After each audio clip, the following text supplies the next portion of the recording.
परम पिता परमात्मा परम पूज्य कबीर परमेश्वर जी, कबीर साहिब जी, हम सभी पुण्यात्माओं के जनक हैं।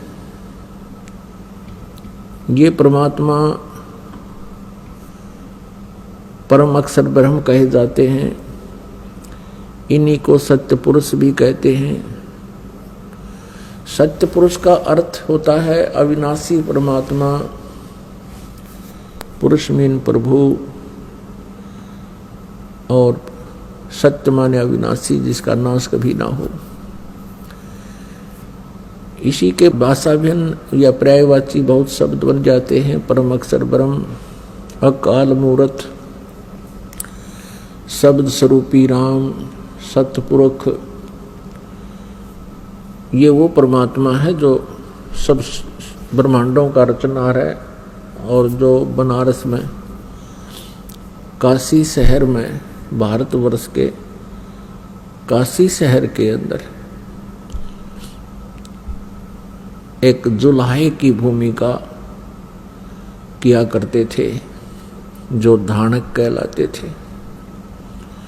ये पूर्ण परमात्मा है, असंख्य ब्रह्मांड के स्वामी। पुण्यात्माओं, परमात्मा की पहचान कैसे की जा सकती है? परमात्मा की पहचान करने के लिए हमने जो आधार बना रखा था वो ये था, जैसे श्री कृष्ण जी ने मोरध्वज राजा के पुत्र ताम्रध्वज को आरे से दो भाग करवा के जो मृत्यु को प्राप्त हो गया था उसको जीवित कर दिया। जिस कारण से हमने भगवान श्री कृष्ण जी को सुप्रीम पावर मान लिया। इसको कहते हैं चमत्कार परिचय। पर्चा बोलते हैं इसको, पर्चा, परिचय भी शुद्ध हिंदी में परिचय कहते हैं, यानी पहचान प्रभु की। उन परिचयों में जो लक्षणों में से एक ये भी है कि परमात्मा मुर्दे को जीवित कर सकता है, और दूसरा ये भी है परमात्मा जीव की आयु भी बढ़ा देता है। और इसके साथ साथ और भी बहुत से गुण हैं, लक्षण हैं, जिनसे परमात्मा की पहचान की जा सकती है। एक भगवान के गुणों में, लक्षणों में ये भी आता है कि वो निर्धन को धनी बना सकता है, रंग को राजा बना सकता है,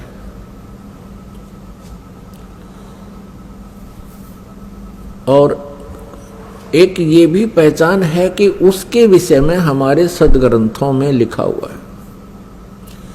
परमात्मा के गुणों की जानकारी हमारे पवित्र सदग्रंथ भी बताते हैं। जिस परमेश्वर के लक्षण, जिस परमेश्वर के सर्वचिन्ह इन सभी बातों पर खरे उतरते हैं, सभी पॉइंटों पर, सभी केंद्रों पर, वो परमात्मा है, वो परमेश्वर है। इसके पहचानने के लिए हमने बहुत सा सहयोग लेना होगा।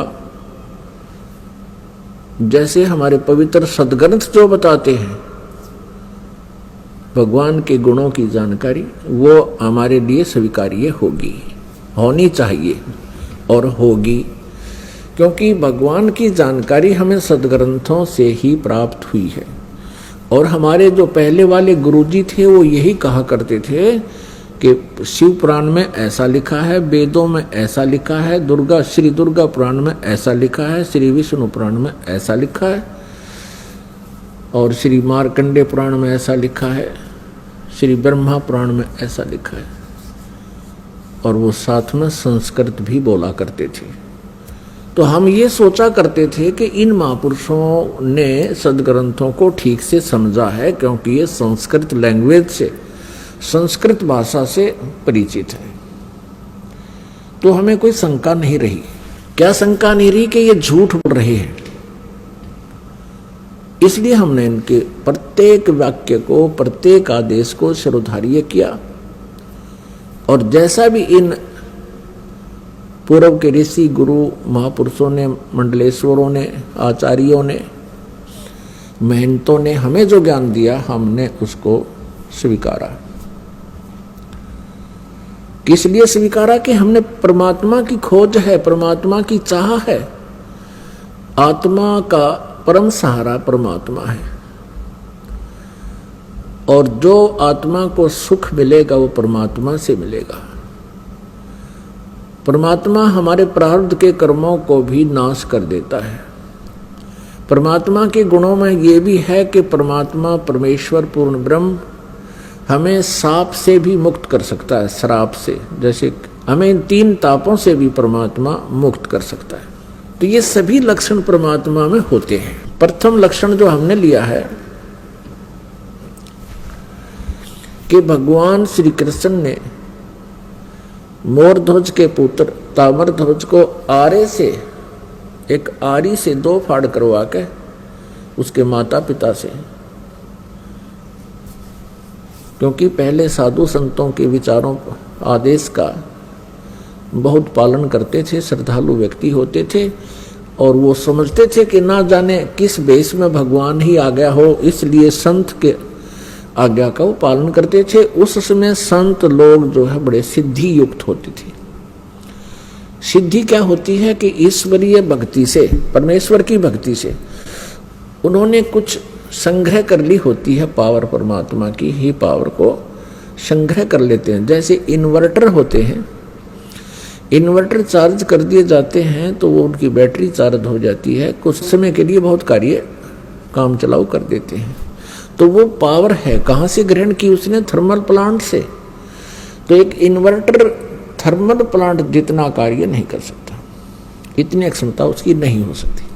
तो जितने भी ऋषि महर्षि जिनमें सिद्धियां थी, जिन्होंने 7 समंदरों को पी लिया फिर वापस छोड़ दिया, जिन्होंने पहाड़ उठा लिए, आकाश में उड़ गए, ये इन्वर्टर थे।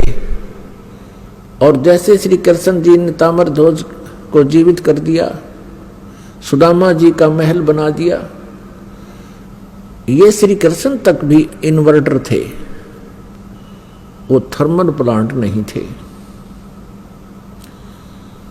अब ये एक बार ये बात जो दास ने कही है तो ये बड़ी खटकेगी उस व्यक्ति को जिसने आज तक ये तत्व ज्ञान नहीं सुना और लोक वेद से वो रंगा गया है। लोक वेद किसे कहते हैं? जो दंत कथा होती है, सुना सुनाया ज्ञान, अक्षेत्रीय ज्ञान, एक दूसरे से सुना हुआ ज्ञान, उसको लोक वेद कहते हैं।